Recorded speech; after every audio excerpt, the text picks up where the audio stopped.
प्रतिक्रिया न करने की शक्ति, अपनी भावनाओं को कैसे नियंत्रित करें। आज की स्टोरी में हम वही जानेंगे।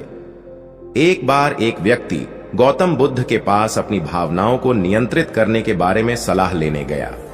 वह व्यक्ति गुस्से और हताशा से जूझ रहा था और वह अपनी भावनाओं को बेहतर ढंग से प्रबंधित करने का तरीका ढूंढ रहा था। बुद्ध मुस्कुराए और उसे बैठने के लिए कहा। उन्होंने कहा, मैं तुम्हें एक कहानी सुनाऊंगा। एक समय की बात है, एक राजा था जिसने एक समृद्ध देश पर शासन किया। एक दिन उसने पड़ोसी राज्य का दौरा करने का फैसला किया। उसने सुना था कि उस राज्य का राजा अपनी बुद्धि के लिए प्रसिद्ध है। जब राजा पहुंचे तो उनका बड़े सम्मान के साथ स्वागत किया गया। दावत के दौरान पड़ोसी राज्य के राजा ने उनके सम्मान में एक भव्य दावत की व्यवस्था की थी। राजा ने अपने सूप में एक मक्खी देखी। वह निराश हो गया और उसने अपने नौकर को सूप का एक और कटोरा लाने का आदेश दिया। पड़ोसी राज्य के राजा ने यह देखा और कहा, महामहिम, कृपया क्रोधित न हो। यह तो बस एक छोटी सी मक्खी थी, इससे कोई फर्क नहीं पड़ता। राजा ने उत्तर दिया, मैं ऐसी बातें बर्दाश्त नहीं कर सकता। एक छोटी सी मक्खी भी मेरे पड़ोसी राजा का मूड खराब कर सकती है।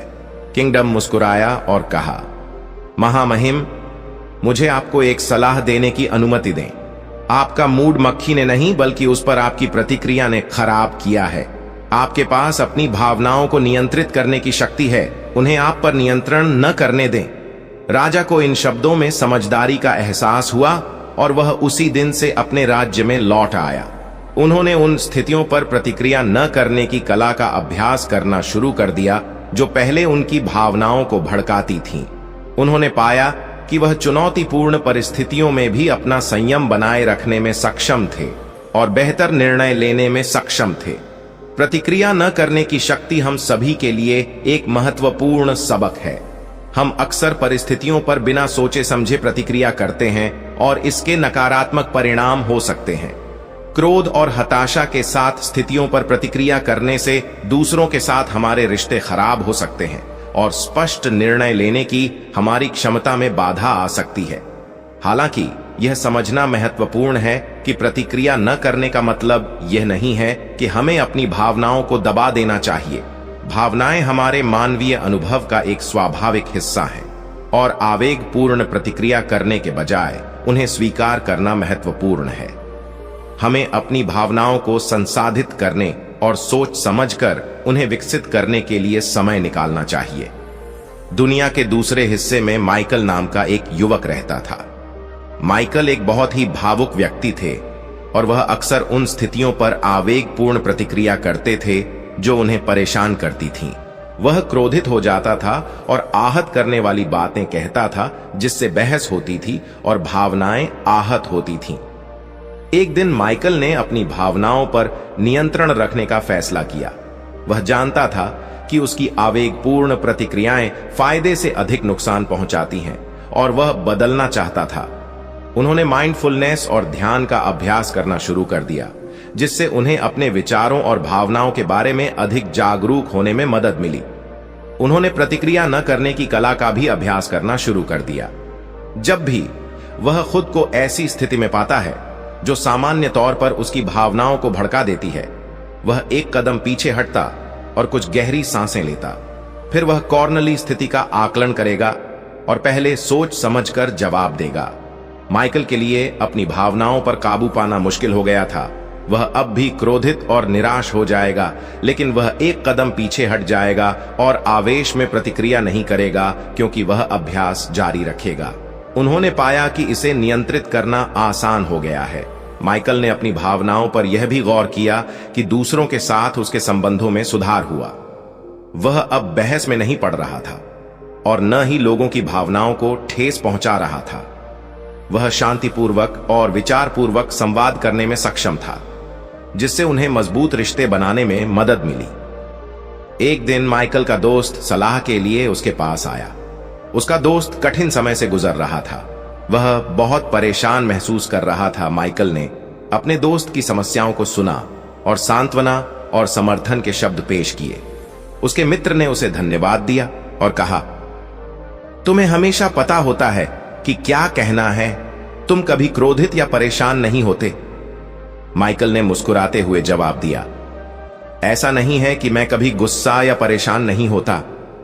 बात बस इतनी है कि मैंने अपनी भावनाओं पर नियंत्रण रखना सीख लिया है और उन्हें खुद पर नियंत्रण नहीं करने दिया है। यह एक शक्तिशाली उपकरण है जिसने मुझे अपने रिश्तों और समग्र कल्याण को बेहतर बनाने में मदद की है। माइकल का दोस्त प्रभावित हुआ और उसने उससे पूछा कि उसने अपनी भावनाओं को नियंत्रित करना कैसे सीखा। माइकल ने सचेतनता और प्रतिक्रिया न करने की शक्ति के बारे में अपना अनुभव साझा किया। उन्होंने अपने दोस्त को इसे स्वयं आजमाने के लिए प्रोत्साहित किया और उनका दोस्त समय के साथ सलाह के लिए आभारी था। माइकल अपने शांत और विचारशील व्यवहार के लिए जाने गए।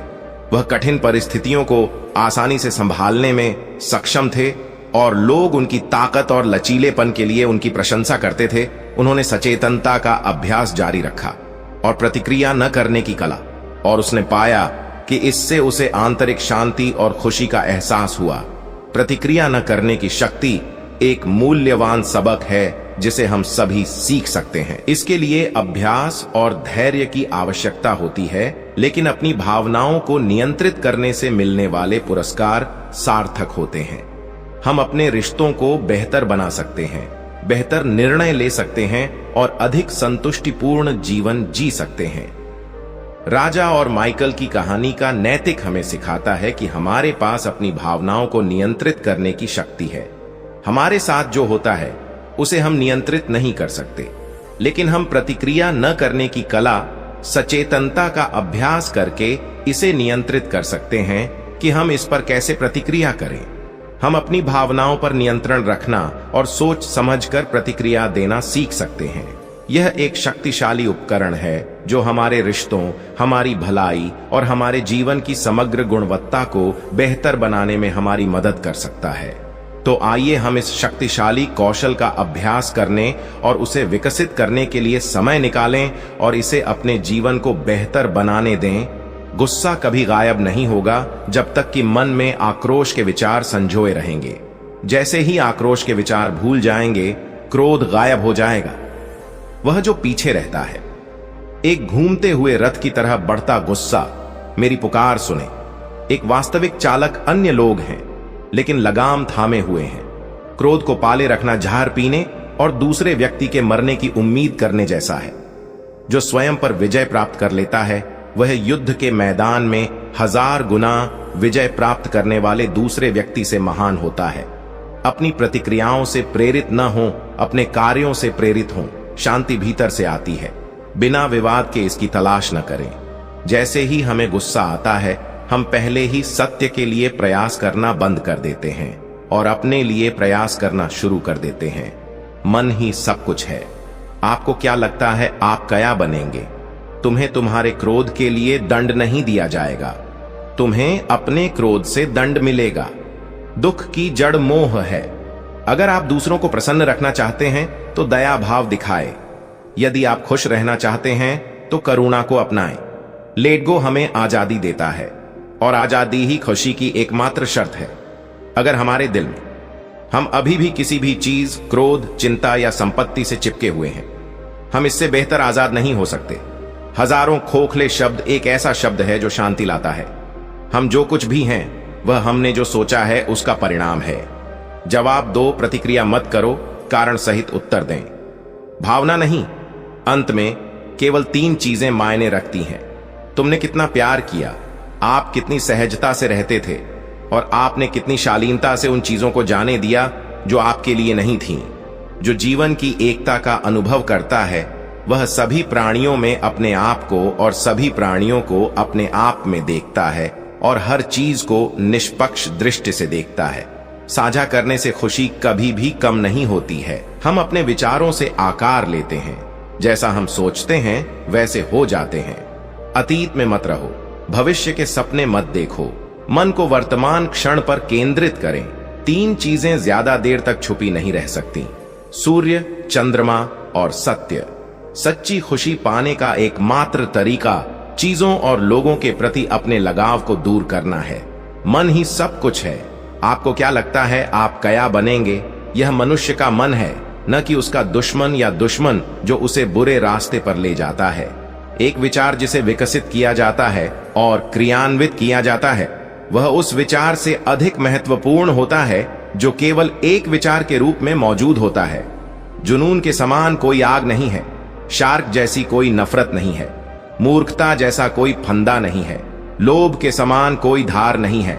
हम जो सोचते हैं वह बन जाते हैं। हम जो कुछ भी हैं वह सब हमारे विचारों से उत्पन्न होता है। अपने विचारों से ही हम दुनिया बनाते हैं। अगर आप उड़ना चाहते हैं, आपको वह चीज छोड़नी होगी जो आप पर भारी पड़ती है। अगर आप दुनिया को बदलना चाहते हैं तो सबसे पहले खुद को बदलें। खुशी कोई बनी बनाई चीज नहीं है, यह आपके कार्यों से आता है। परेशानी यह है कि तुम्हें लगता है तुम्हारे पास समय है। मन पानी की तरह है, जब यह अशांत होता है तो इसे देखना मुश्किल होता है। जब यह शांत होता है तो सब कुछ स्पष्ट हो जाता है। स्वर तेज चाकू जैसा है, खून निकाले बिना पहाड़ियां। बुद्धिमानों के नक्शे कदम पर चलने की कोशिश मत करो।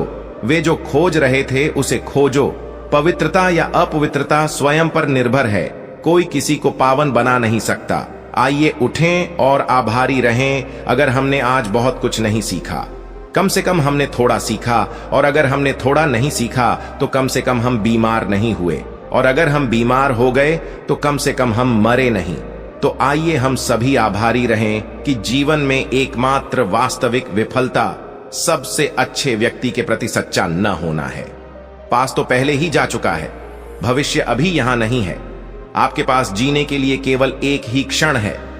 निष्क्रिय रहना मृत्यु का एक छोटा रास्ता है और मेहनती होना जीवन का एक तरीका है। मूर्ख लोग निष्क्रिय होते हैं, बुद्धिमान लोग मेहनती होते हैं।